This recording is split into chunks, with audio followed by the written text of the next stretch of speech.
So thank you so much again. Today we're gonna talk about very heavy topics. That is unfortunately not a new topic. It has been there like for ages.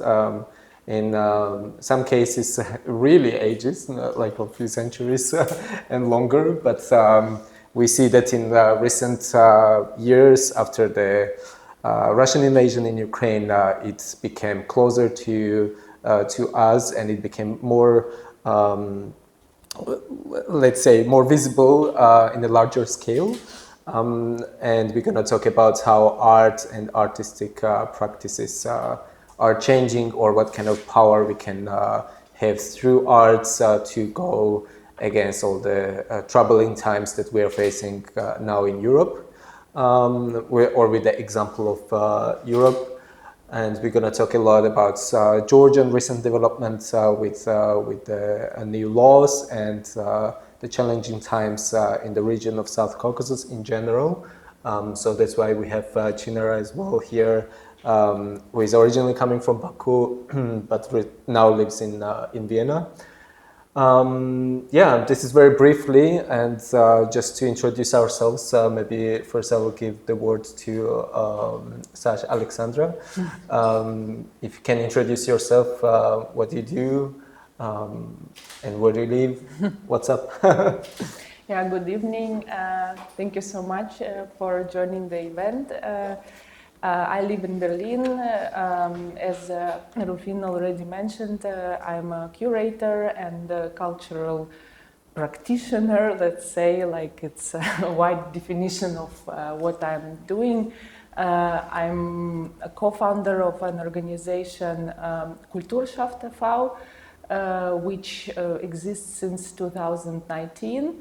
Our main focus is work on the boundaries between like culture and society, dealing with some important topics in means of art practices. So our approach is mostly artistic approach, but we use it in educational projects, we use it in social projects, in projects which involve public space and topics of urbanistics. And we are a team of like different multidisciplinary. We are a multidisciplinary team. So there are people from research, people from art, people from also activist sectors. So we are like trying to exchange knowledge also within our community, and Kulturschafft is mainly also a platform for different projects and also for migrant artists with migrant background who needs this space and platform to realize, to produce new projects. So we also try to support professionals with our expertise in Berlin, in Germany, in Europe, and this event is also a nice opportunity to expand, to extend also our networks. Yeah. So thank you. And maybe you can do the same. Yes, I can. First of all, I would like to thank Dialogue Bureau for invitation, and Georgi also for invitation. And my name is Chinara Medjidova. Originally, I'm coming from Baku, Azerbaijan, currently living in Vienna. The reason of my migration was to study, but not only, of course. We usually escape the countries for other reasons. And my focus topic is or was oriented on urban changes and spatial cleaning of Baku, the city where I was born. I basically devoted apart from educational time, around 6 years to this specific area, which was really close to me and which was really important for me, and how it changed with the urbanal space cleaning in Baku. Currently, I'm working with Roma youth organization in Ukraine. And we are doing a lot of also art activities and political activism projects to promote equal rights for the Roma minority within the Ukraine and outside of Ukraine. And apart from this, I'm also artist. Unfortunately, I'm not practicing it as much as I was doing it back home, but we will talk about it later, what's the reasons behind it.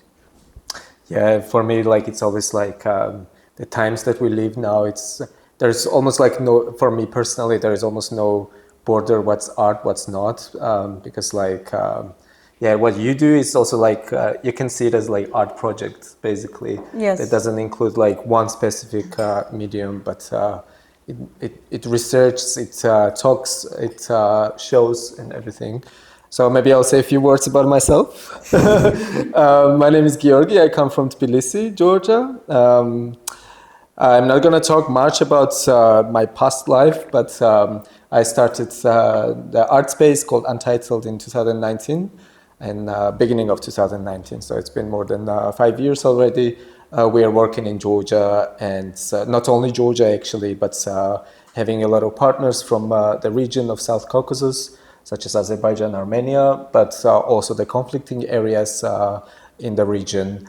And from the very beginning, our main goal was to bring art as the tool or as the stage for dialogue. I know dialogue now seems or sounds already very much overused word and almost like insult in different aspects, but dialogue in the sense that we want to create the space through art where people meet each other and really have the space to talk to each other, first of all, not towards one or another, but really to exchange rather than having the talk like we are doing now.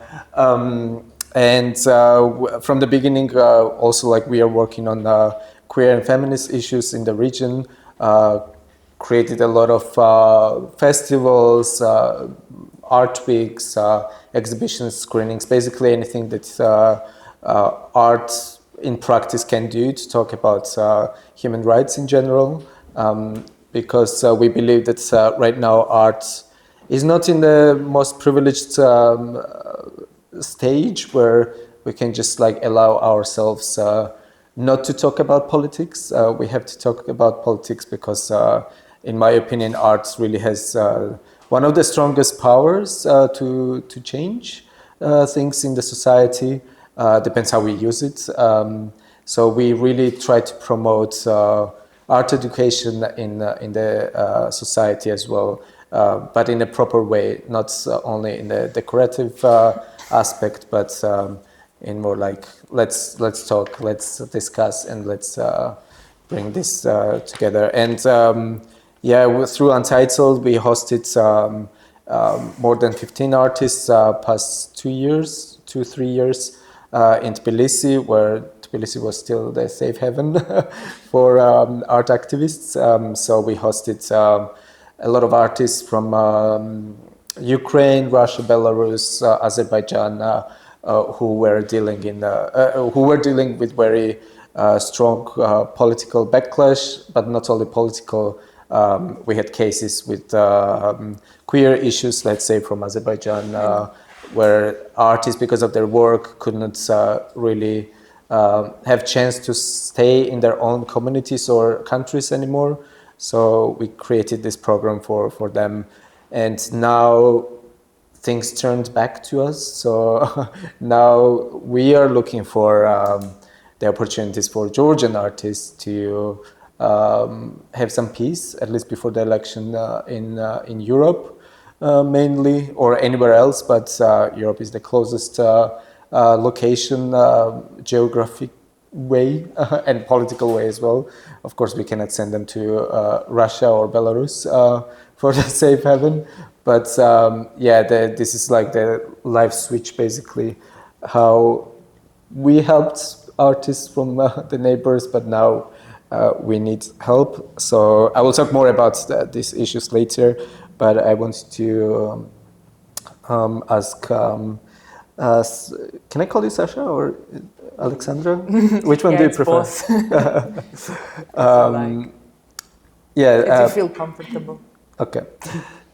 So maybe I would like to ask Sasha about your personal story of migration, because like I wanted to talk a little bit about this stages that we live in right now, how even though like the political conflicts and all these issues has always been there all around the globe, but somehow right now it's like very close to us in Europe. That's why it became a little bit more intensive subject. Unfortunately, to be honest, because I think we had to start working on this like much earlier than Ukraine or Georgia in 2008 or way before. But now we are slowly learning. But I want to discuss now about the pre-Russian invasion in Ukraine migration for artists, because as I mentioned, like we hosted artists also like before the war, when artists were still already in a huge danger, where they had no other choice but leaving. But for me, it was like a little bit different migration than it is now. Then it was more like a person against the country. It was more like individual decision rather than now we have like mass migration from the artists from Russia. So I would like to ask you your personal story, how you decided to leave Russia and become non-Russian resident curator. I know it's a really question, but yeah. Yeah, I just would like to comment still it's a very individual decision to leave Russia for every artist because it's or for every citizen, because it's not an easy decision. Even if mass of people are leaving, it needs really like to be decided and to have enough motivation to leave the country. My story is not so dramatic.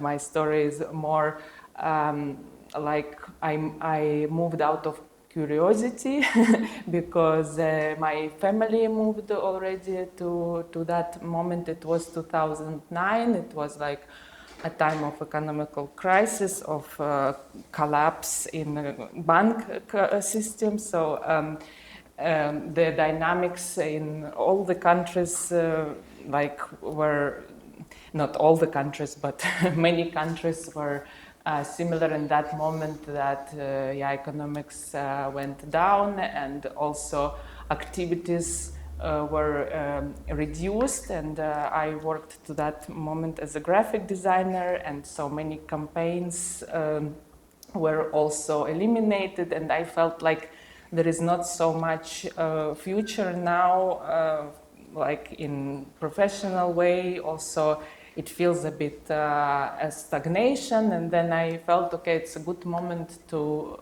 go abroad and to see other realities, and to that moment I already had actually residency in Germany, because I moved with my family, but I came back to Moscow. So to that moment I didn't want to move yet. I was finishing my university, but then I decided, okay, it's time, and then I decided to also to try new things, because I wanted to stop being a graphic designer or only graphic designer, but try to organize exhibitions, try to be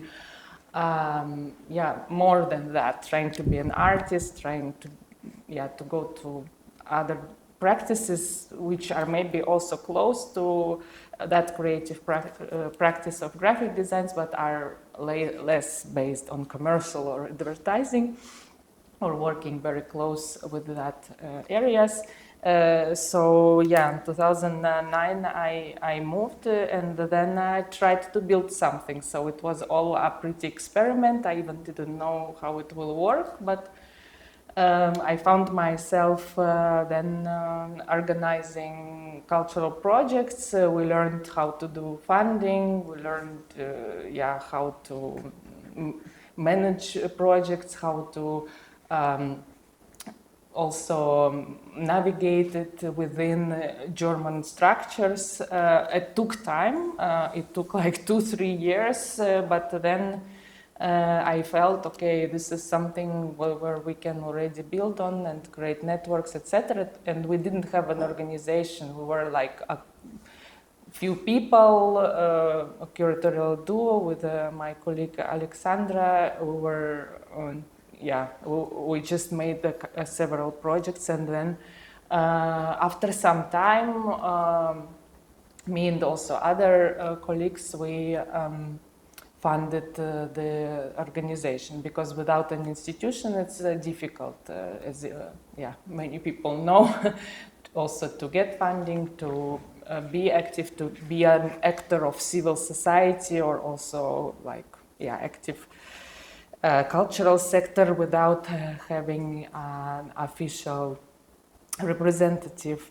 And also what is important to say that Berlin was a very good place to also disrupt the bubble, because you are raised in a bubble. We were raised, many of us were raised in bubbles, so we know also it only our community. We were educated in a certain way, and we have also structural racism or prejudice and all these things. And Berlin was a very good place to deconstruct these norms, and to also get in touch with completely new realities and new communities, also from the global south, for example, not only European societies.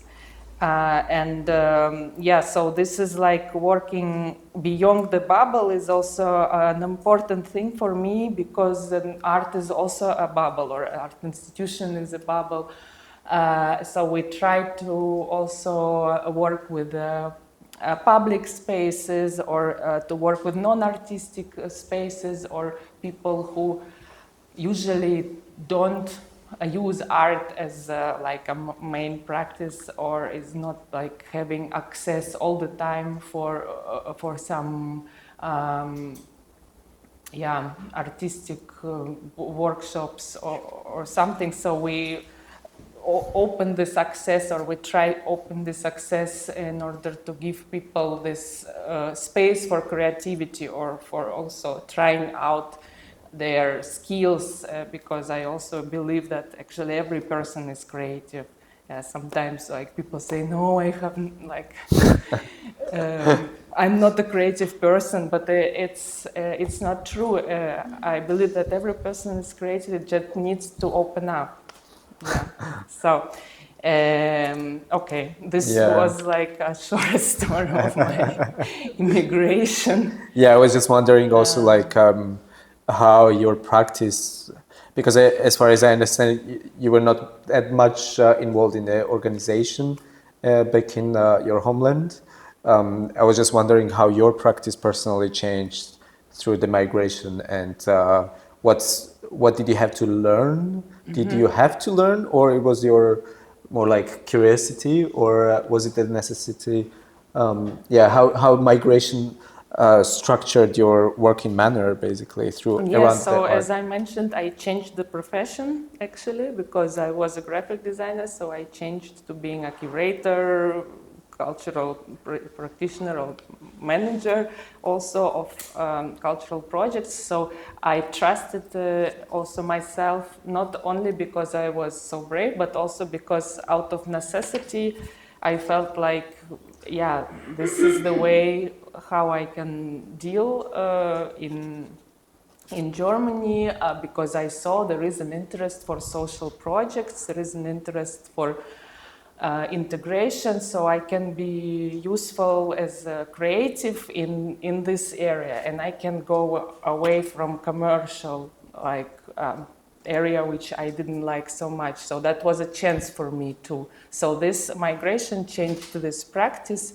but also, of course, I was dealing with post-communist countries as someone who has this identity. I felt like, this is something where I have knowledge, I have also a collective trauma, and so it makes sense to work with this group, and it might be a fruitful exchange. And also this can be my field of expertise, and Berlin as a city offers a space for it, because it's also a post-communist city at some point. So, yeah.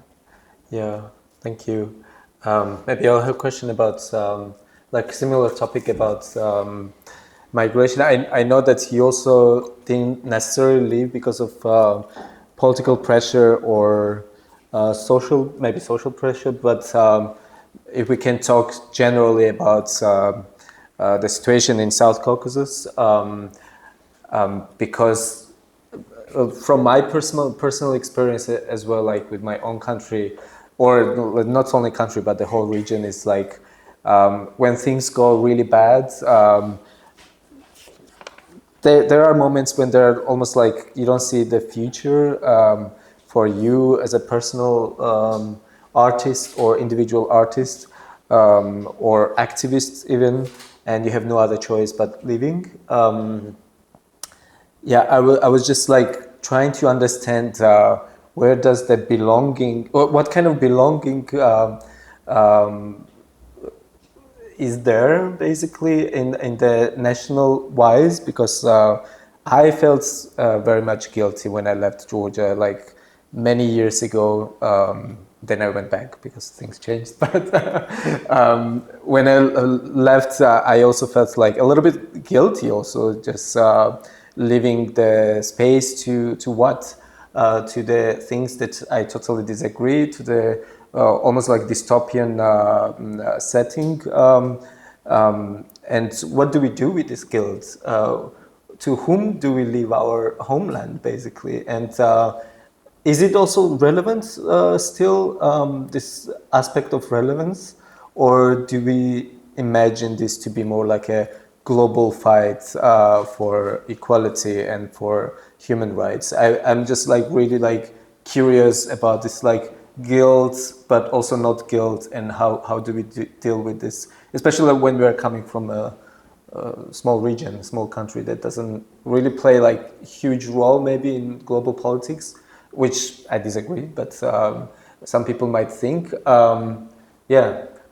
What's your personal opinion on that? So I would start from my personal story here, because firstly, I basically left the country because I was not also fully accepted in the country in some sense, because of my social construct, because my small bubble which I lived in, which also started to change with the time, and basically you start to have a conflict with your family members or with your closer friends on specific issues which is going on in the country. In my case, it was urban changes in the beginning, because I was raised in Baku, and Baku for me, there is such things that like you can be, like we call it as a nation, it's called Bakuvians.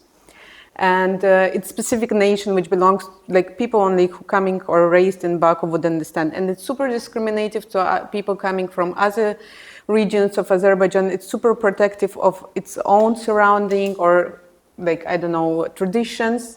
But only, I was raised like this. So for me, it was norm. And when I started to see how the country changed, how the city changed, how basically the home where you was raised are totally demolished, and now there is park because someone wants, like European games are coming to the country or Formula One is existing in the country.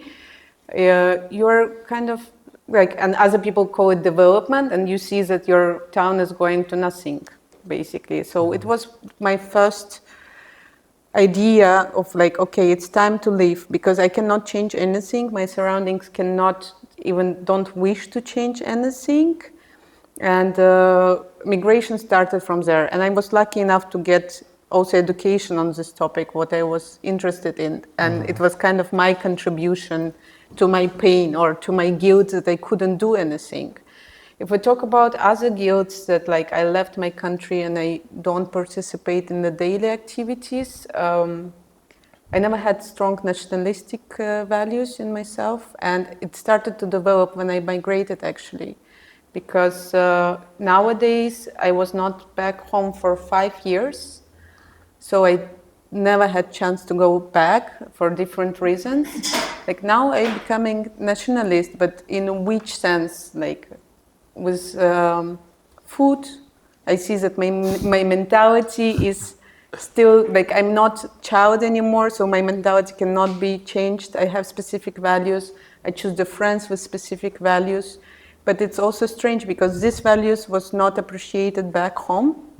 And now you start to appreciate it somehow, that like, oh, okay, actually being Azerbaijani, it's not so bad.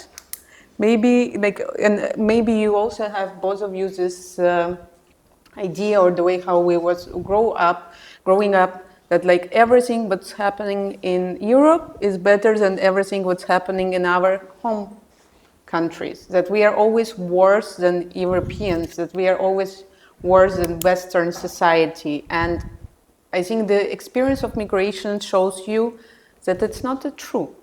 And it's really big not true. And like until now, I mean, I don't know, last 5 years people talk about decolonization and this perspective, but we are like, when you experience it by yourself and when you compare it, you can make your decisions, but you cannot give this or like explain this to the people who still back home, you know, because they still have this idea of something somewhere else is better, and they don't want to work on the changes within the country because they always have this high standards of European community, Western community somehow in their back minds, that it's always better that we are.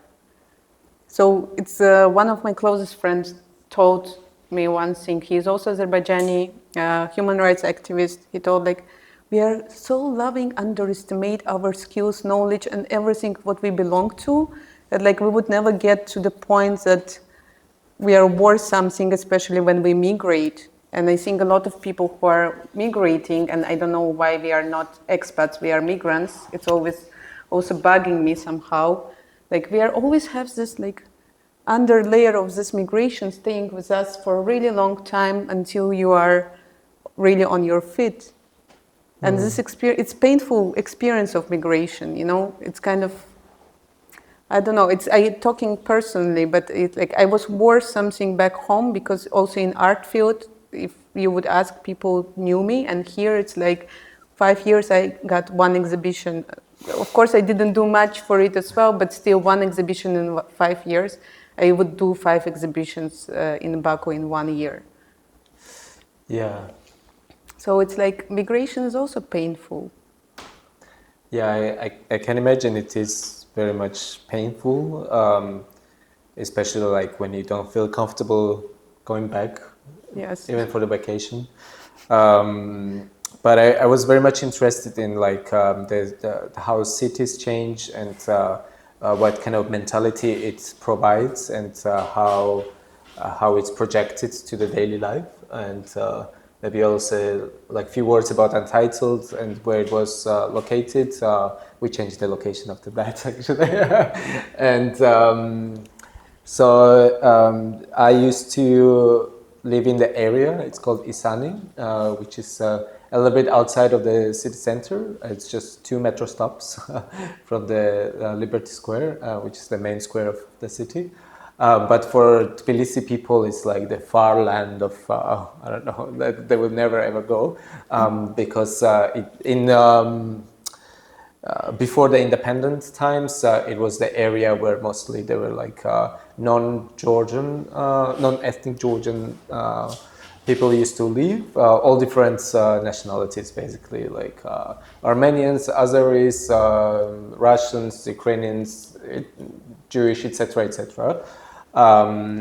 But after the collapse of Soviet Union, when Georgia got independence, it became more and more nationalistic. This is just my theory. I might be like terribly wrong, but in my theory, this happened because of the aspect of ethnicity, where weirdly the district became almost like no-go area, even though it was just like so close to the center. And what's happening now is that it was part of the old town, to be honest. And now if you go to the part of the city, everything is gone. Like there's like nothing left anymore. Last gallery, which you... Yeah. And our gallery or art space used to be in the house where I grew up. It was called in this like structure that we say like Italian yard, Italian courtyard. That's very close to our hearts in Georgia, to be honest. In Azerbaijan as well. Yeah, because it was like, it's basically like 2 or 3 floor apartments that create some kind of yard, and then everybody shares the balconies, everybody shares the one tap water, etc., etc. And the architecture or all the art behind the architecture is done in a way that it is creating a community. It is creating the lifestyle that needs the community work, because like if you're sharing like one robe for your laundry, you need to share it with your neighbor, so you need to talk to them. Or fight with them. Yeah, or fight, yeah, which is also lovely. So what's happening now in the area is basically, well, because the city doesn't really care much about this district, but also the capitalism came in, and so they're like the big companies are just buying those small cute houses with like huge historical values. They're destroying them and they're building the blocks basically for like 20 stores or something. That is, one might think that it is just a simple artistic change in the city, but it is changing the mentality. It is changing the mentality from a community aspect towards very much individual, where like, I don't know who said it, but like separate people and then rule. Because once you manage people that they don't talk to each other anymore, or they don't have things to share anymore, it's easier to rule.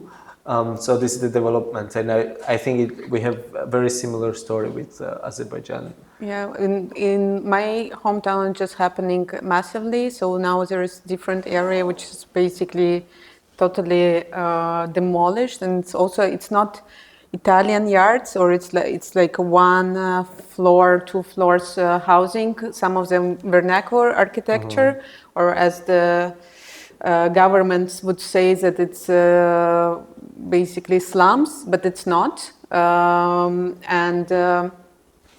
People who was basically living there by generations, as Georgi told, like it was also belonging to his family. So you would used to know the neighbors, you would used to know everyone around. They have to move outside of the city, because also the value which the government or the private buyer would give you, you would never be able to live in the city. You will go to the outskirts. So it's also changing the dynamics and demographics of the city. Who is valuable, who is real citizen of the city, who is really belongs to the city, whom the city belongs to. And like it's a lot of questions raising with this movement. And even if would be always justifications that this is for the development, for urban development, for the city cleaning or whatever, but it's always the question why someone needs to decide for others where they need to live if they don't want to leave this space, right? And like why someone wants to move them out. So it's also called like special cleaning. So it's basically really when you're moving specific level or layer of the population from the city center, which code or as slums or like poor population. So no one sees that you have poor people or middle class people in wealthy developing country, for example. So there's a lot of layers to discuss about it. I could talk about it for hours. We can talk about it maybe. I think it's not our main topic, but I mean, this is just painful, I would say. But Yeah, I not to think, go too far from arts. it's connected to the topic of migration because the topic of displacement or also segregation of societies inside the cities, but also between cities or between countries, is very connected also to dynamics now. So what we are observing in politics and why wars are happening and why we're talking about it actually. So. Yeah, exactly. Thank you so much for your comment because yeah, like as like replacing Italian yard building to a block, one might think it's just like a simple change of architecture, but things are connected very much to each other, and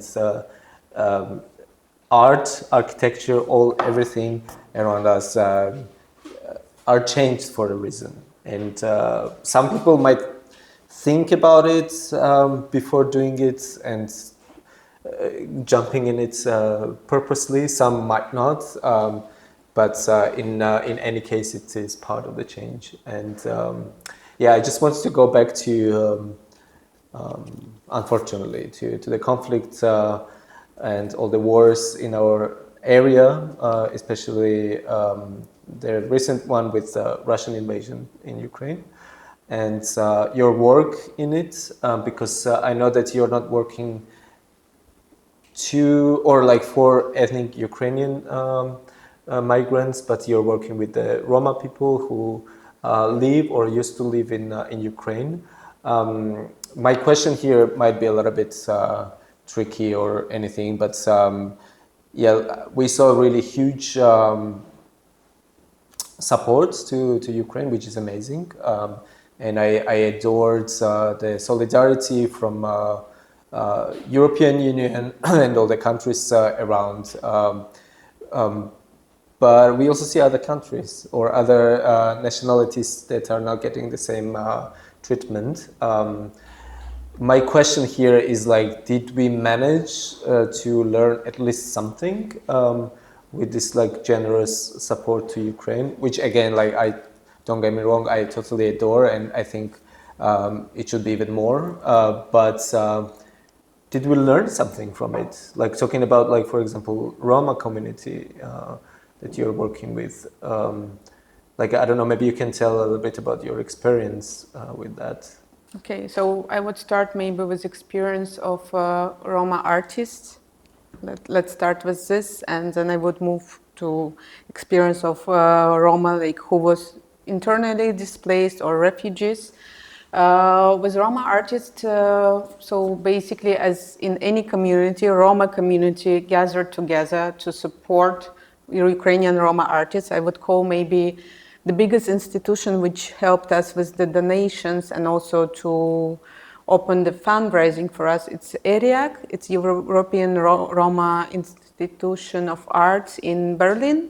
Maybe I pronounced it wrongly, but it's ERIAC who opened donations for us and who also gave the stipends to the Roma artists from Ukraine who supported few projects together with ARCA and with other Ukrainian Roma institutions. But let's tell the truth, like most of the migrants or refugees moved to Germany, especially Roma Ukrainian refugees, because of reasonable thing behind it. Like, of course, the subsidies which they get in Germany, it's bigger than in any other European country.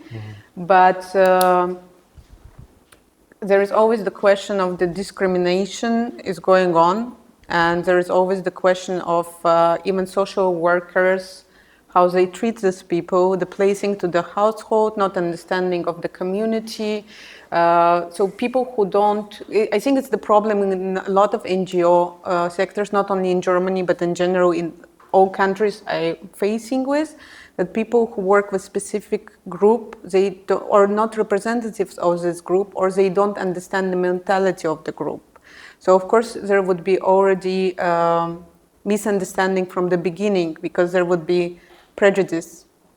And if you have social worker who is approaching someone with prejudice, it's the same happens when you cross the border, that you cannot be Ukrainian because you are not light-skinned.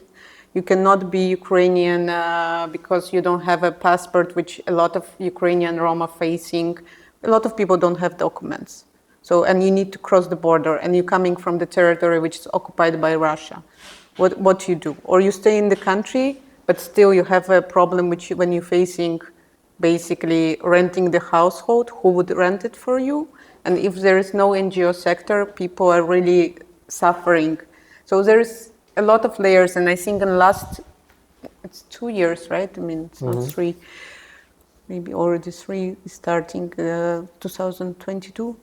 So yeah, I mean, in the last 2 years, also with the or mass media information, which is a little bit lower about conflict in Ukraine, sport is also disappearing because it's not on mainly news anymore, and people are also tired. Like Ukrainians tired, Ukrainian Roman tired, but also the other societies tired, and the resources are limited. So like everything what was possible or what was done first year, and then of course people have to deal with it on their own, I would say. Yeah, I hope we'll never get tired of supporting each other. And like your work is very important in supporting Roma artists outside of Ukraine, or like representing their works basically. But I was also just like thinking about the ability to, like when we're talking about like how much it affects the working manner and what it changed in the European contemporary art, etc., etc. What do we really mean with that? Because then, like for example, we have either Ukrainian or other artists in Europe or in Georgia who had to flee because of the reason of war or different political aspects.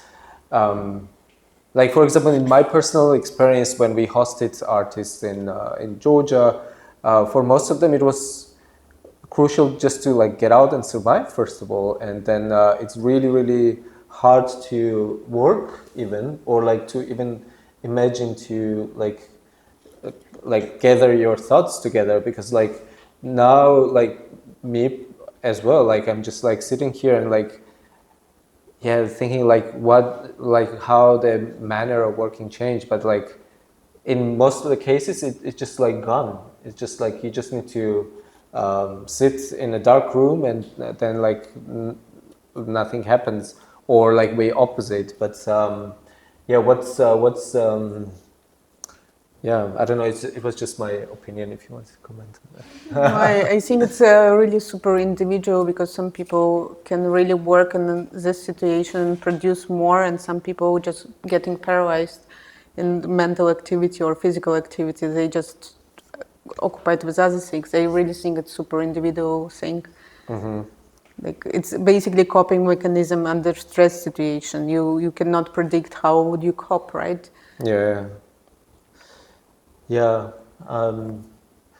I wanted to ask you about the red lines, and then because I really don't like the concept of nationalizing anything in general. Doesn't matter if it's food or not, even though I love Georgian food. But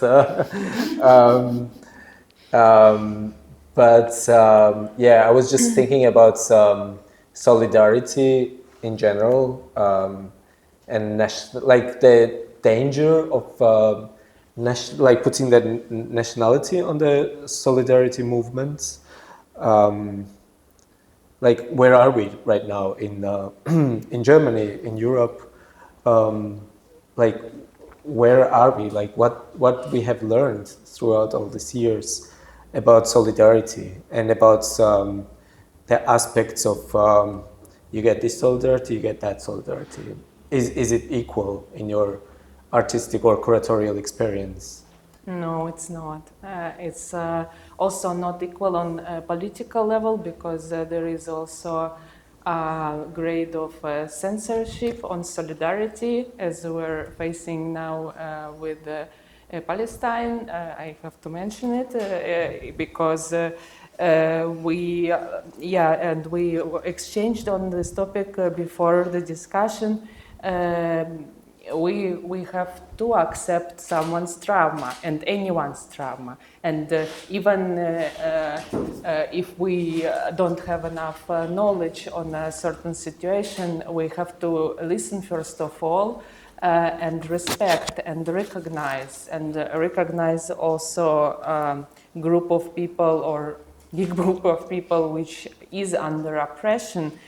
And we also have to recognize where is the political agenda in this question, because support of Ukraine is a European agenda, but support of Palestine is not a European agenda. So it's like we are framed by politics, and we as artists also have to question this.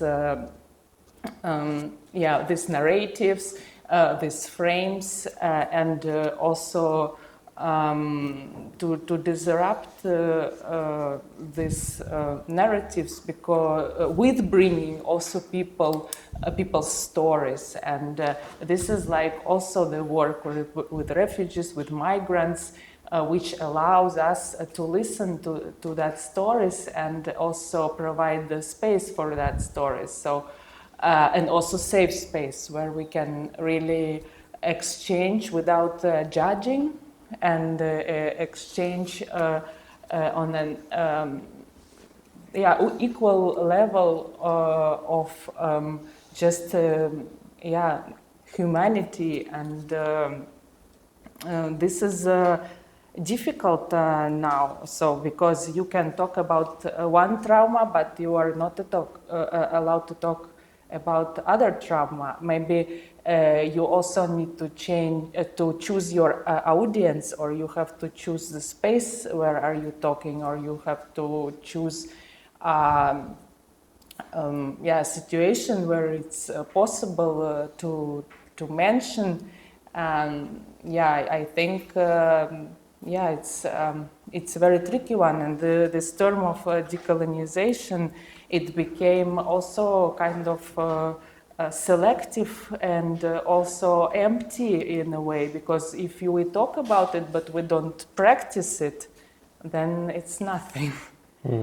Yeah. So also in art, it became a hype, but where is the practice? And I am also looking for these practices. I'm looking for radical solidarity, for like also trying to support vulnerable groups, and looking for that spaces who does it. And but it's political. Solidarity is political. I just want to go back with the political solidarity and what's happening now in Georgia, because you're working peacefully, you're doing this and that exhibition, bringing people together, dialogue, solidarity, all these beautiful words, and then the government comes and really just rips off the constitution and makes the new laws, and then you're basically having no power. Like your exhibition doesn't count, your gathering doesn't count, or is illegal already. So I don't know how much you know about the recent developments in Georgia, but basically last year Georgia. Maybe I will start way before, basically, and how it became a topic for politics in Georgia is that right now Russia is trying to, at least in my understanding, bring like different kind of weapon to the neighboring countries, which is in Ukraine it's mass murder, it's guns, tanks, all the horrible things. But in other neighboring countries, it's a soft power, or it's a political power that they're practicing, basically, which comes in the face of new laws that somehow applies to every possible country that they want to take under their shoulder for protection from West. And these are basically like two leading laws. One of them is foreign agent law that happens not only in Georgia, but in, I think, in Kazakhstan and in different neighboring countries in Russia. And then it's anti-LGBT, so-called LGBT propaganda law that is also kind of pushed in the neighboring countries. Yeah, again, like these are just like two laws that we can imagine like sovereign countries can decide by their own what laws they are making, but no. Somehow, like all the countries decided that yes, the NGOs are the highest threat to the community, or art organizations that are financed by foreign money. Therefore, the money that comes from outside of the country is the number one threat to the country.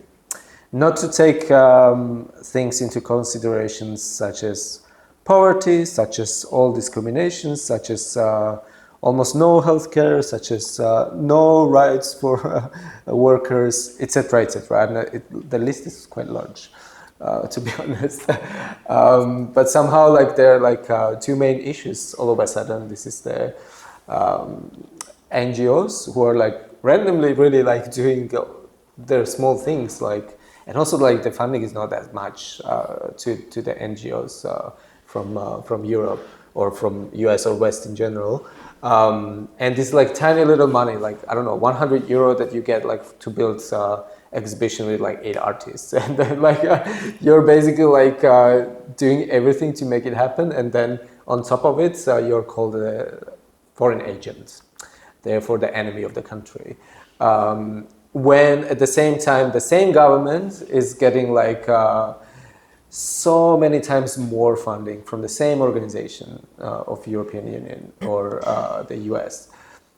Somehow when the government is getting the same money, they're not the enemy of the country, but when the small organizations like us, let's say, are getting something, then yeah, so they tried to make this law in 2023, last year, and then there was, Georgians are very fond of demonstrations and going outside in the street.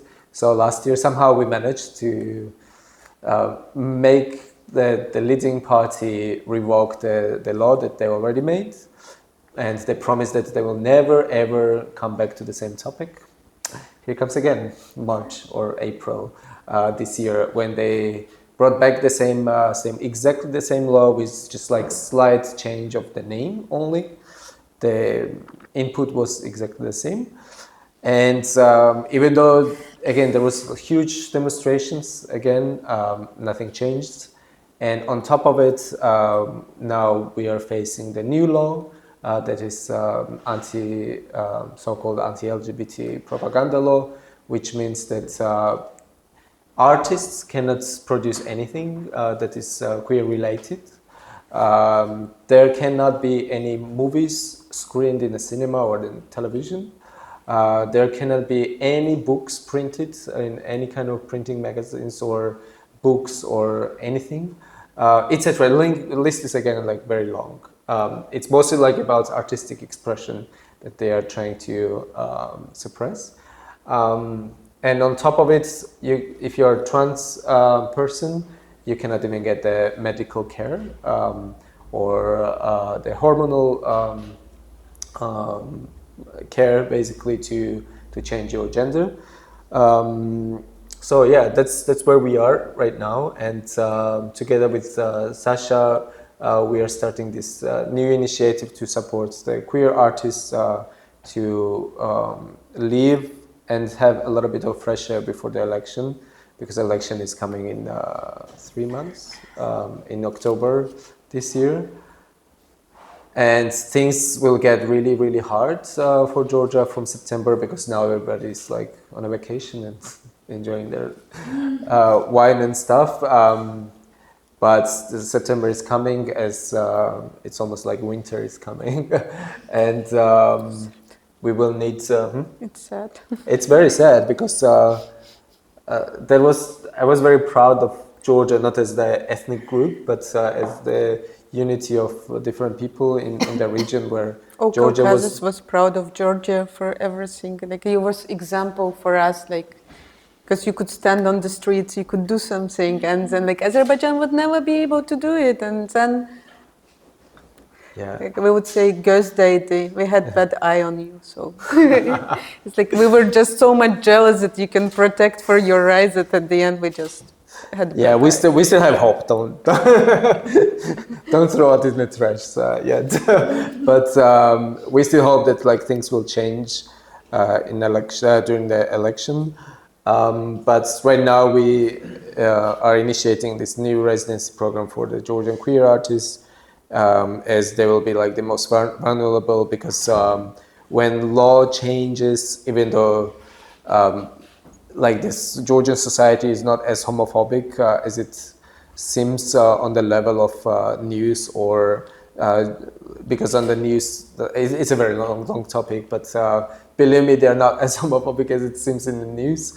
But when the new laws are making it's promoting more and more violence in the street, and more groups to be as proud as they can get, basically, to follow the law.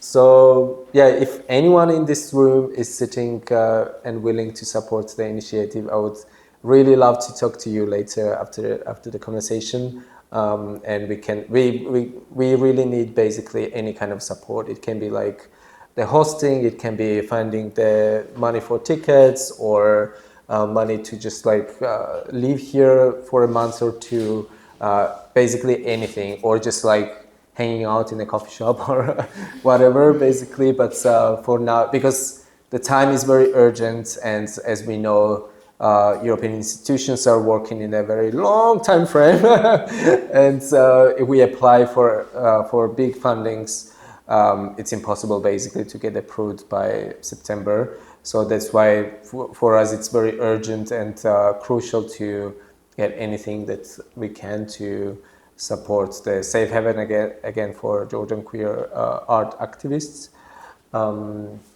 Yeah, and I just want to maybe like conclude our conversation, and then we can move to question part. We live in a very interesting year, to be honest, because it's not only Georgian government changing this or that direction, or we have elections in Europe, we have elections in the US, we have elections everywhere basically, and hopefully Ukraine war will end with the results that we all want to, and but I have the feeling that like this year is like the year when things will go this or that direction. I just want to ask Sasha, maybe like what your hopes or expectations through politics, but also like artistic practices through that. Like, what can we do as art institutions or art collectives or individuals to support the change that we want to bring, therefore the equal rights, therefore solidarity in a full scale, etc., etc.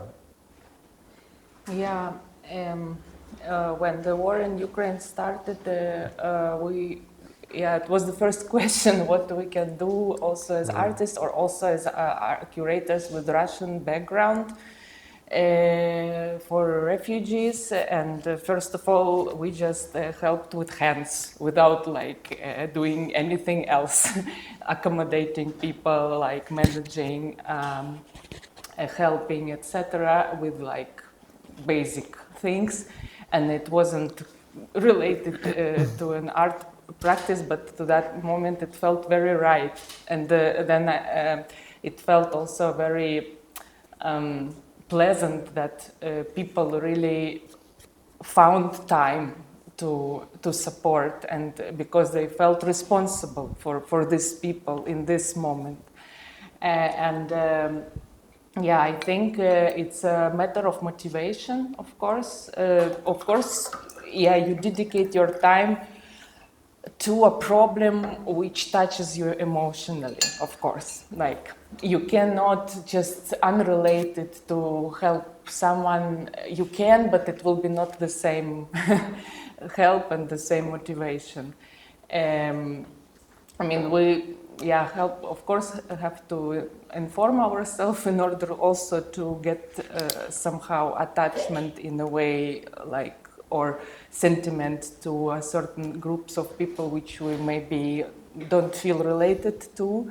And it's important also to develop this empathy to different groups of people, not only to like those who are related to to you at some point because it's your identity, but also foreigners or people who are far, but they are also people the same as that ones. But as artists, we were thinking like, what can we do in order to support people in a vulnerable situation. We did a project that calls Urban Practices of Care. So we made an installation on the square, and we also tried to talk to people, to do some practices like art therapy workshops, yoga, mapping of places where people can come for support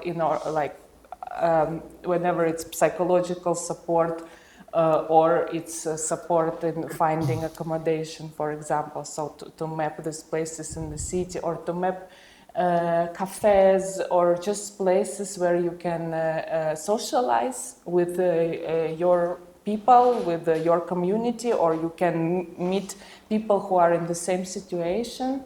So there were also and are several spaces in Berlin, like Panda Theater, for example, who provides spaces for Ukrainian refugees, families, etc. Just also giving psychological support, giving some language courses, and creative practices for kids. So that what was our idea, that the space, the practice, the also orientation. We made the courses for Ukrainian cultural practitioners about NGOs, about work in NGOs, about funding systems in Germany, how you can also start a project as a migrant, but also as a practitioner. What are the tools? We tried these tools together. So this is the things we can do, and I think we are artists. Also, we're limited at some point in a way that we're not doing big politics. We're not like, but some people also go and do lobby work. I know, like, group of people went to Brussels and represent our Russian opposition, and like trying to also to change political mechanisms. Also in terms of like dealing with some like political dissidents or some Russian oppositional figures who are important to be supported because they do work also which can prevent a war at some point. So I think, like many artists became activists nowadays too. So they also, the artistic practice became an activist practice. It's hard to ignore, it's hard to escape, but you need a mental health also for this, or you need the resilience, and also you have to have a privilege to do these things, because if you are under oppression in this moment, or you're in Ukraine, or you're in Gaza, or I don't know, in Sudan, you are really you don't have these tools to work because you are weak in a way that you can't be active for other people too. You need also to survive yourself. But there are many people who have this resilience and they can sustain this traumatic experience, and also they find somehow relief in work in activism. So because they feel and we feel that somehow we can change something little, at least on a small scale. And I believe in small scale change. If we can also make a small change in our small community, at least also in understanding of a situation, or we can support one artist with, I don't know, finding for him, her, them a place.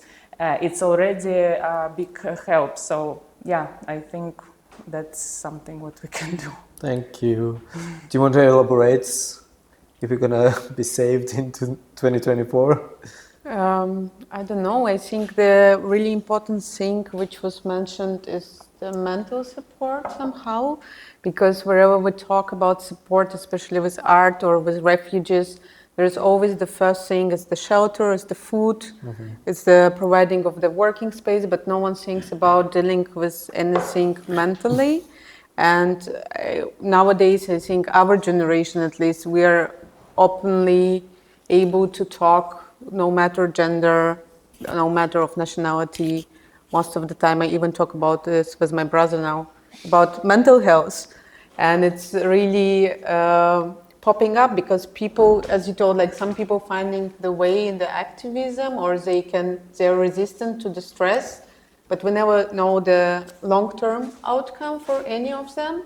And it's just like coping mechanism in some sense. So I think if there can be really free access to mental support or mental education or whatever it could be, even one session a year for someone, it's already can also give something better, so people can continue living and fighting for good things. I mean, I don't mean fighting in like physical stuff, but We're for non-violent. yes, protest. but it's still, when you survive, it's also fighting because you survive. Yeah.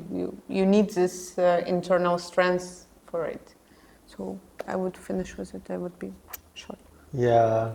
So maybe we also made a beautiful project last 2 years. And then we made a zine. The project was called Post-Play Culture and Depression. And we brought artists from the region to Tbilisi first year, and then second year to Yerevan, artists who are in migration because of the wars and all the political instability, basically.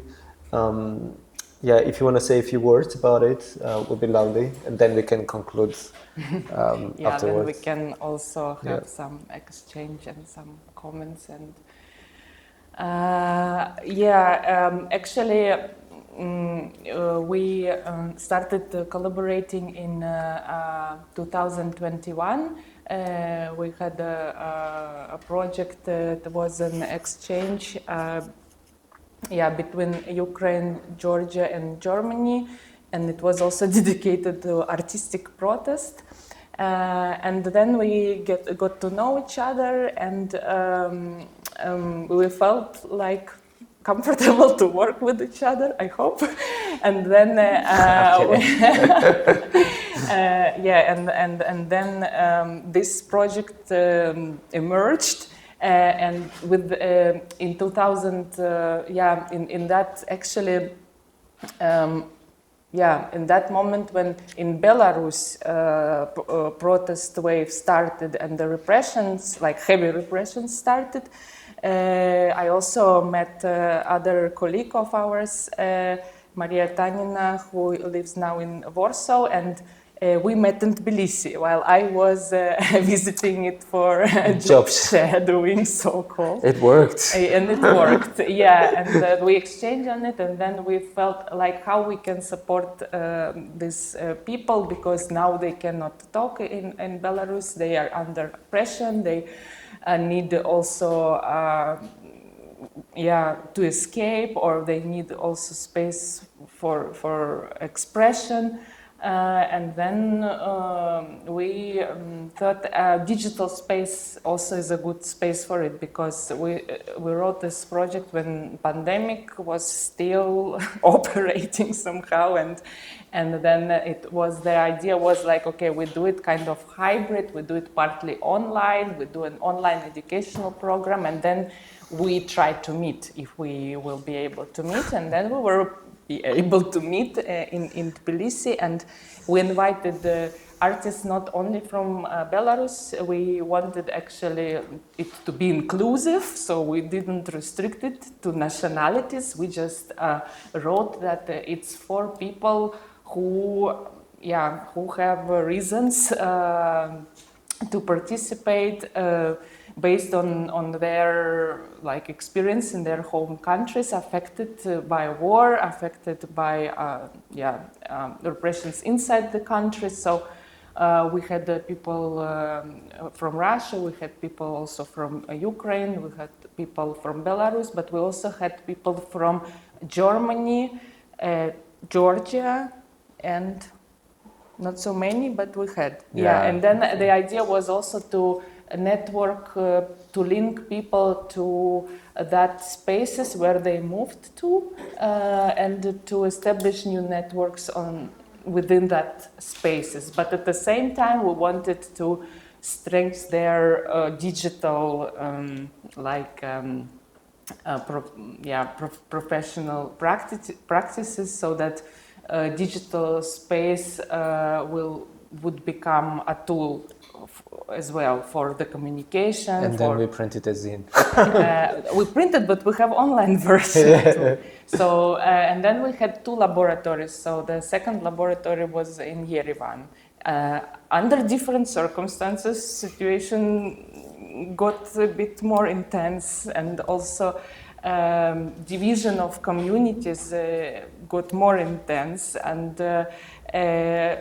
still we were able to run the project and to make also an exhibition which was dedicated to practices of migration. So people made their own artworks about their personal practices of migration. And also we had some people who didn't migrate. They were the hosts, so they also had their own perspective and their projects. So this you can also find in this publication. There is a VR version of this exhibition. So it calls. One moment. Which side it is? It's called Translating Transition, because the idea was that we always translate our experiences and also languages in a new space, and also we translate the coordinate system of ours, and retranslate and redefine, etc., etc. So there is here a QR code which leads to here I found it, to a VR exhibition, so you can have a VR experience of this. It's some a cool little product of this project. Anyways, you can find the zine at the entrance, I think. Yes. Still some left. There are some copies left, and there is also a digital version of it online. Yeah. Thank you so much, Sasha. Thank you so much, Inara. Thank you. I just want to add something, and then we will move to the questions. I just want to conclude our thing and our expectation for the end of this year, which I hope will be positive. But if not, then we have nothing else left but then stay safe for ourselves, first of all, because as in the airplane say, first you put the safety belts towards yourself and then to your kid or someone who needs next to you. So let's stay sane, let's stay safe, and then comes the solidarity. You had a question? I would like to ask then, you, yeah. I would have two questions about Georgia, Georgi. If you see this Russian Foreign Agents Act, there was almost no impact on visual arts, direct impact of this Foreign Agents Act.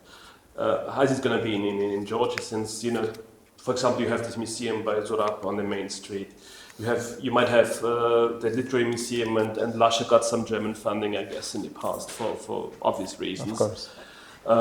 So what's going to happen? What's going to be the consequence of this Foreign Agents Act, the Georgian Foreign Agents Act, on the arts, in the arts field? And the second thing I would like to ask you is about, we have seen some Russians who kind of fled to Georgia after the war started, the full-scale invasion started, or before even that. They have been trying now to move to other places, so like Daria Bakhonchich, people you might have heard about. So how many in your kind of estimation, how many Russian artists, intellectuals who came to Georgia under these kind of circumstances are now trying to leave the country? And do you understand their motives? And then what are their motives? How do you see them? Yeah, thanks so much. It's very interesting. So first of all, the first question was about the law and how much it will influence the artistic developments, basically. I don't think it will approach Tsereteli Museum, like so-called MoMA. We have MoMA in Tbilisi. That has nothing to do with modern art, but it's created by this sculptor who is the best friend of Vladimir Putin. Not anymore. Okay. Yeah, that there are rumors. He has pictures actually with him, no? He has pictures of Hillary Clinton in the museum, as you've seen. Okay. Yeah, okay, good. Something I learned every day. Maybe it's not that we moved it, but there were pictures of Zorab being photographed with Hillary Clinton some years ago. Okay, so he just likes famous people. Yeah. Anyways, I don't think like his museum will be affected, but because this law is not like official reason to establish this law is basically the transparency. And right now, when Georgian government is getting criticized and banned from everywhere, basically from Western politics, when like everyone around them criticize them like about the law, they're like, oh, you don't want transparency because this law is about transparency. But we know it has nothing to do about transparency because Georgian law with the revenue office, with all the tax system and stuff, it is already very much transparent. If the government or any kind of ministry wants, or like revenue office of Georgia wants to know what kind of fundings you're getting, they can easily come in a day and ask you like, so where did you get this money from? And then they will get the answer and end of the story. So there is, until now, there has never ever been the question with transparency. And all the organizations that are giving money, they are also openly saying it on their website. And most of the NGOs are getting the money from Western organizations. And there is like regulation that you have to have the logo, you have to have this and that. So there was never, they're building the law on an existing issue, basically. So therefore, we have the right to think, basically, that this has nothing to do with the transparency, but the political ban or pressure on the civil society.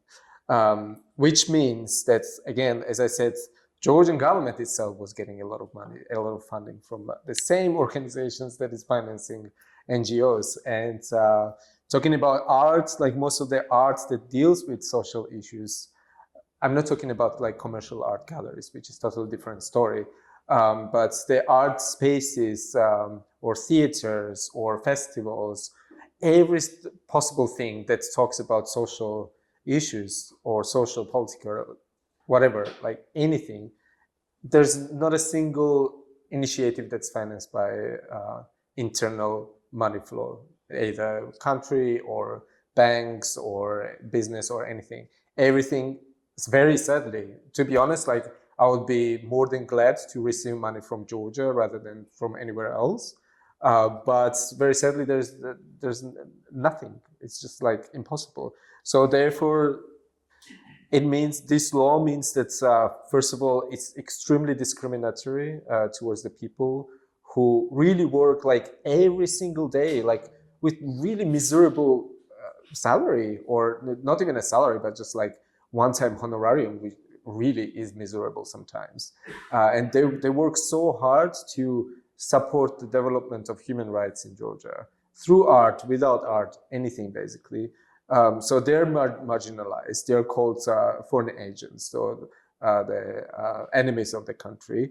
And plus, all the organizations are already stopped working in Georgia. And now they are still waiting until the election. Now they are switching actually funding to support more NGOs rather than the government. But they have very clear message as well. If government stays on the same page after the election, it is still official representative of the country. So that means that all the Western money will stop going to Georgia at all, towards government or towards NGOs. So it will definitely affect the art sector as well as... institutions suspect to be closed as a consequence. For example, if some institutions will be definitely closed. For example, MySpace. Like I have the NGO in Georgia. I don't believe I'm acting anyhow like against the country or against Georgia as a state. For me, it's humiliating to register as a like what the. I'm sorry. Like why should there be any kind of? It's also like they're creating the website, so it has nothing to do with the like law or anything. They're basically creating like the shame list. I don't want to go like very deep in the history, like when like in 30s, like what happened in Europe, but like it is basically the same attitudes, almost like shame list of the people who are working for their own country, for their own good being. Basically, and it has nothing to do with, again, I'm sorry to repeat, but my organization, for example, will be definitely closed because I'm not gonna register myself as like the enemy of the country, because it's pure fascism and nothing more. Therefore, like, and it's also like there are like so many little details that it's even like most horrible and disgusting. Like, for example, okay, you register, you don't care about like all this humiliation and all this like historic memory, how it started and stuff. You're fine with being registered. Okay, what happens next? Once you're registered, then Ministry of Justice can come any moment of any day without any warning and ask you personal data of anyone that you've been working with. And this personal data doesn't include only the phone numbers or emails or but it's officially, it's a law now that they can request the information about your sexual identity. They can request information about your religious beliefs, political beliefs, etc., etc. How my sexual identity is connected to, I don't know, like I work with art and human rights, okay, fine. Maybe they care, but like there are NGOs that are working for agriculture. Just like really, like European Union, for example, gives the money to NGO and the main purpose of the NGO is like to support agriculture in rural areas of Georgia. How somebody's sexual orientation in that is relevant to any kind of transparency? So there are like so many disturbing moments in the law. Again, it will affect not only art. I wish it was only about art and artistic expression is just gonna, yeah. And to go back to the Russian community in Georgia, yeah, I mean, many people are still there, and many people are feeling very comfortable with that, to be honest. Again, I'm really far to state from like putting nationality on anything, but Georgia has experience with Russian imperialism, and this is not only Putin, to be honest. And like many people who I really like, they are amazing artists, and they are amazing human rights defenders, etc., really cool people and good human beings. But sometimes there is this like little moment when you feel that it is still part of the imperialistic thinking. Again, it's a very, very long topic, so I'm not gonna go deep in it inside. But I don't think Russian people right now are feeling even a little bit threatened in Georgia. Maybe after the election, things will change again. But so far, it's, yeah. But some visible people left, like even Pavlov, he left. And they had a reason to leave, obviously. Yeah, again, some people left, but I don't know if you ask about the quantity or the quality. If it is about quantity, no.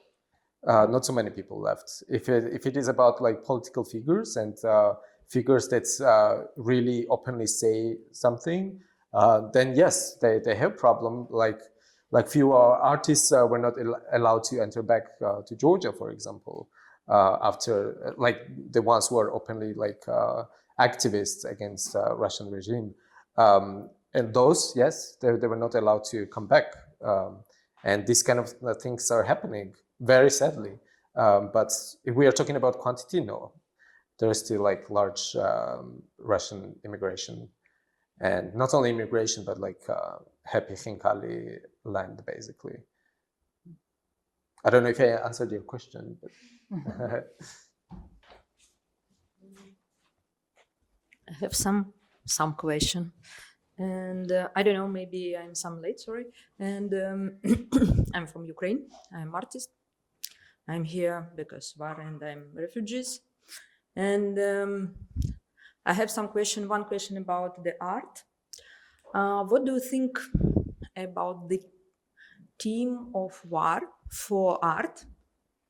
And how the world is tired about this, and how do you think because now in Ukrainian community have some question if we need to show the war for ourselves because it's traumatic us again, and it's really interesting problem who we need to understanding because now we are not. We're inside problem. It's so difficult to see this problem upside because we're inside so many. And if you are in this moment didn't stay in this city, it doesn't mean your friends or your family look like mine too. It's not, and you are your mind there. And how we need to show still or world it's tired about this team, and how do you think about this? It's one question, and maybe second question. And the second question, how after this, the first man, if you have the residence and you have some project, how you try to collect it people together, Russian and Ukrainian, or separated, or for example, now it's some. Jewish people and Palestinian, how it can be if they in one residence and if they want to be in one residence, and how it's the right, or how it's question not new for Ukraine, but it's question actuality still, and a different country they say different because for example Austria, they more neutrality, they can all time to do the project, to try to do the project together, and it's only about the artists. How do you see this problem too? Thank you. May I say something? Well, of course. It's fine. Yeah, it's like these dialogue events are problematic now. Indeed, I think we need it, but there should be common ground. I think that there should be, first of all, a position of a project that we are against Russian invasion in Ukraine and we want to work against it. And we also want to support each other in this situation. The same I would say for Middle East conflict, that also Palestinians have to know that these Jewish people or these Israeli people are against the war in Gaza, or they against the occupation, or they want, or also they are themselves against, I don't know, Hamas and terrorism. And then there should be this common ground where people have to agree on, and then at least there will be already a safe space to exchange opinions, and we must understand that it's not enough because people have different traumas. Both conflicting people or nations have traumas, but they are very different and they are not to compare. And it's very difficult to compare. And some our Ukrainian participants left because they couldn't sustain to listen to traumatic experience of like Russian reloccants so this is understandable, and it's also very much up to people if they are ready to do it or not. And in Berlin, we also have this collaborative projects. For example, now we have this Laba residency project for like Jewish and Muslims. But I see that they don't really work on political agenda. I think it's more like exchange on artistic practices, but it's not so much like on the topic.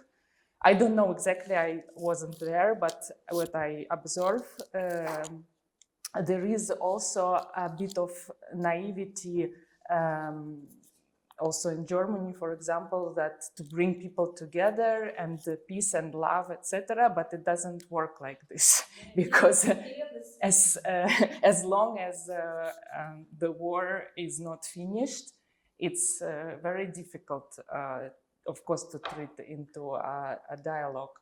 But it happens, and there is, of course, an attempt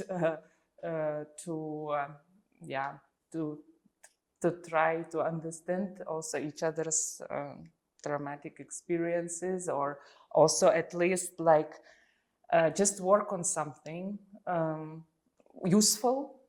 Yeah, I think this is like more the way, and you have to create an atmosphere which is trusted, which is like, because we didn't announce it, for example, like, we invite like Russian and Ukrainians to participate in laboratory. No, we didn't. It was like, also we didn't mention, like we mentioned, it's for people who are affected by war, by one or other way. Yeah, and some people refuse to participate. I understand it. Yeah, I think it's very individual, but also it's a responsibility of organizers to make it somehow delicate. Yeah. Or some people just don't mix these groups. They work with each group separately, or they choose the group to work with just out of respect to affected people. Yeah. So. And my first question is just only one more question. How, if we need to show this, it was yes. How is it? It's right and right. How the people tolerating, for example, in the world. And another one more small question: how do you see the post-war arts? It's because if really enough, especially for painter artists who start to live in another country and how it will be at all for. It's the big question, I know, and maybe not for now, but how maybe you have some. Yeah, maybe I'll say a few words about war topics in art, especially now, like for Ukrainian artists outside of Ukraine. I personally think that artists should not be pushed to talk about anything. It should be coming like from their own decision. And if the artists are chosen only to talk about war or only to talk about certain topic, I think it's wrong in general. And yeah, they should have like right to choose whatever they want to talk about, because it might be war in Ukraine, but it might be also their experience in Europe, or it might be also whatever other topic, like I don't know how much they enjoy coffee in Vienna, or anything basically, whatever troubles them, whatever is very close to their heart in the right moment.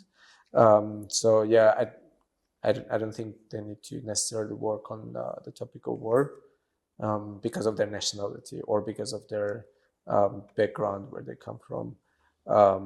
And I believe that Ukraine war will finish soon, but We want victory.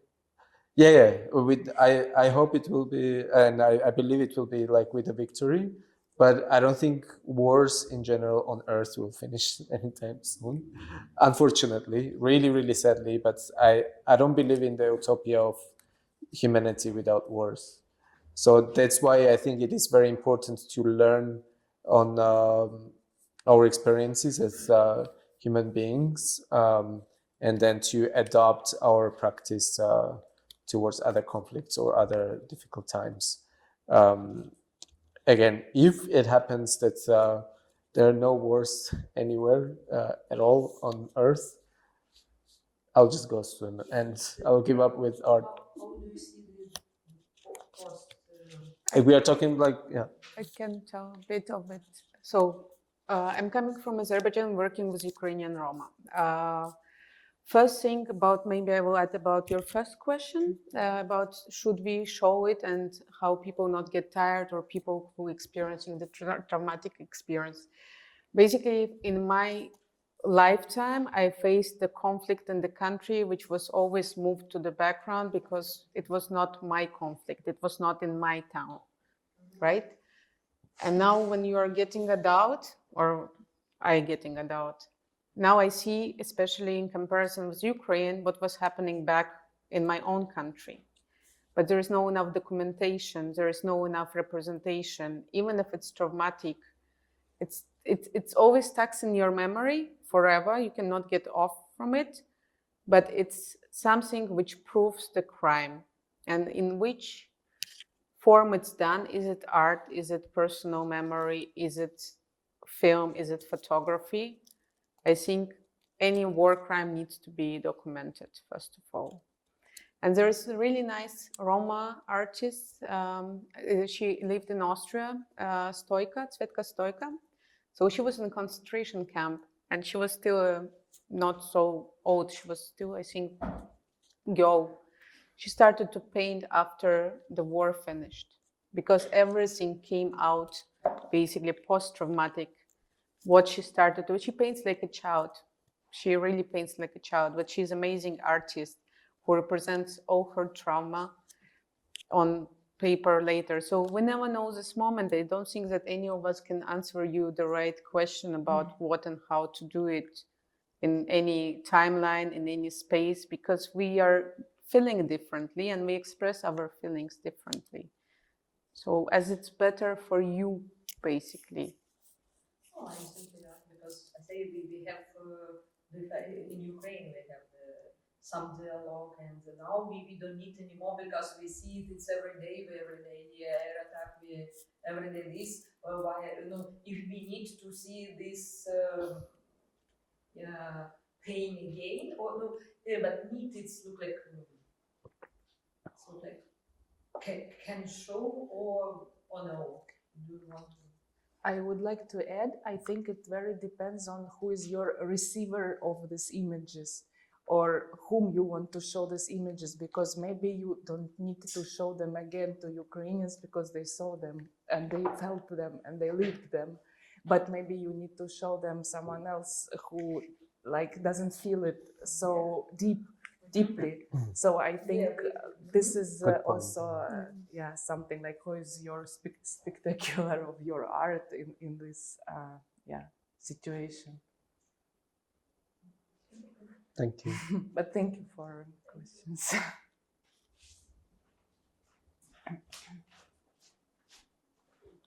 I have just one short question. 2 out of 3 mentioned that you've actually left because of feeling helpless, more or less. So just generalizing. How do you feel here? Meaning, do you feel there are mechanisms here that are absent in your home country to really influence something, as opposed to feeling helpless just in a different country? I mean, can I start? For me, Austria basically dragged my ground stand. Like, it's just, even if I did a lot of changes for myself personally and I expected more and better life, it's I'm still, after 5 years living here, 4.5, I'm still not on my ground. And like starting something from zero, it's like, okay, you are going for something better, especially if it's like not forced migration, if it's by choice, especially for studying. I think it's really hard, you know, like just like it's hard, but yeah, I mean, I don't know. It's so hard, but It's still struggle. I hear too much time when people ask, you need to be happy you're in Austria. You need to be happy you're in Europe. Because you're in Europe, because no, ideally it's enough time for more than 1 year. And for me it's so surprising because happy and other things, it's not so easy to start from zero. Then you didn't want to leave your country. Yeah, but even if you wanted to leave your country, I think I had big crisis of identity, especially after graduation of university, because in the university I had really big community with a lot of foreigners and it was really friendly. We were like family. And after everyone left or like moved back to their countries, I just had identity issue, because I was like migrant without job. I don't know, like with master degree, but again, like I was not useful in Austria. I'm still not useful in Austria. I'm still not qualified enough for being integrated to put myself on the ground to live in Austria as I would like to. However, in Baku, I had other issues, but people knew me, people would hire me, people would invite me for exhibitions and a lot of other things, you know, so it's like. So you're actually feeling more helpless now than the helplessness you felt at home.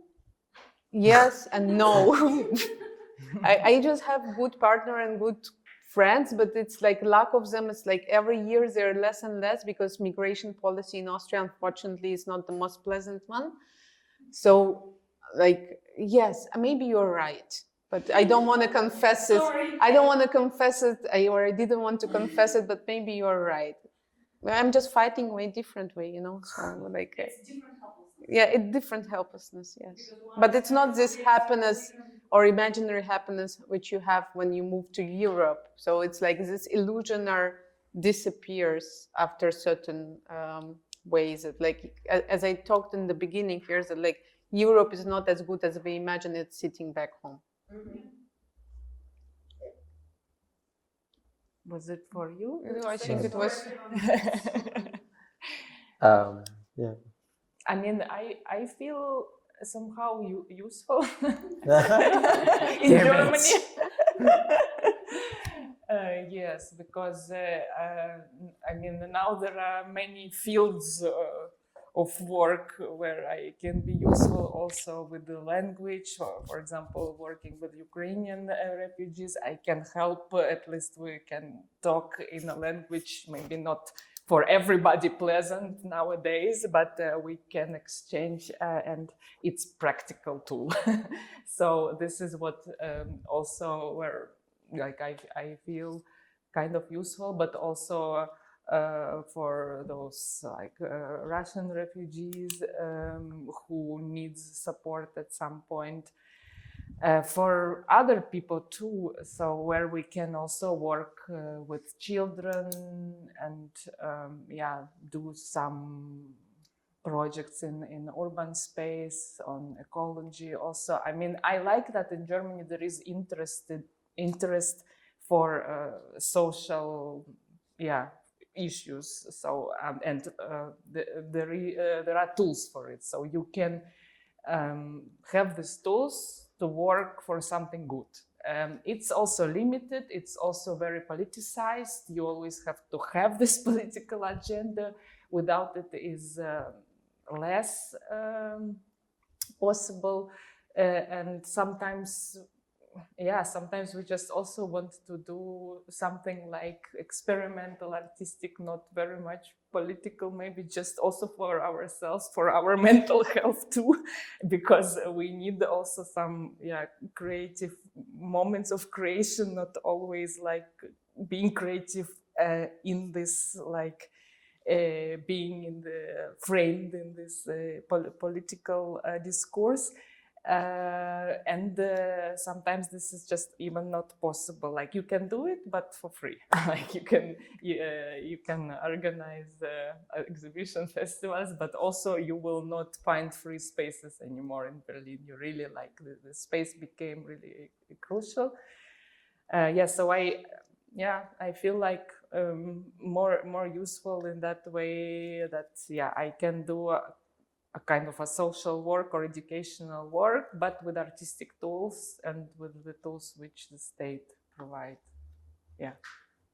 And also talk about things which are maybe uncomfortable at some point and then we have these safe spaces where we can exchange, and it's nice. I'm feeling fine. But again, like I talked a lot of bad stuff about Georgia, but I still believe in future of Georgia, so I'm very optimistic, to be honest. Like all Georgia. You had a question, right? Yes. So you've talked a lot about like feeling in a way that Austria doesn't give you enough grounding, that you feel a little bit off. What is it manifested through? Is it like some institutional roadblocks that you face? Let's say the fact that it's hard to get like a worker's visa in a certain way if you're looking for the first job, or is it more like in informal way how like people in a way treat foreigners out here? And if that would be in your force, what would you think you would change, at least in terms of institutional approaches, which are like in the legal space here, if it is possible to help? I think there's a lot of barriers.